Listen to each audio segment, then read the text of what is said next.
Ne diyeceğiz abi? Ne diyeceğiz abi? Yani şöyle ki şimdi bizim normalde yıkılan yerimiz biz 8 katlıyız. 4. katta kalıyorum ben. Normalde tamamen gitmiş vaziyette.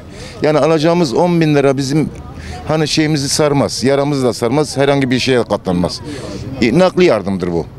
Yani demek istediğim şu, Allah herkese yardım eylesin. Başka bir şey diyemem babacığım ben. Vallahi ne olacak işte, da yeni kendimize gelmedik bilene. Ne yapalım? Kayıp oldu mu yakınlarından ölen? Çok yakınlarımızdan ölen oldu.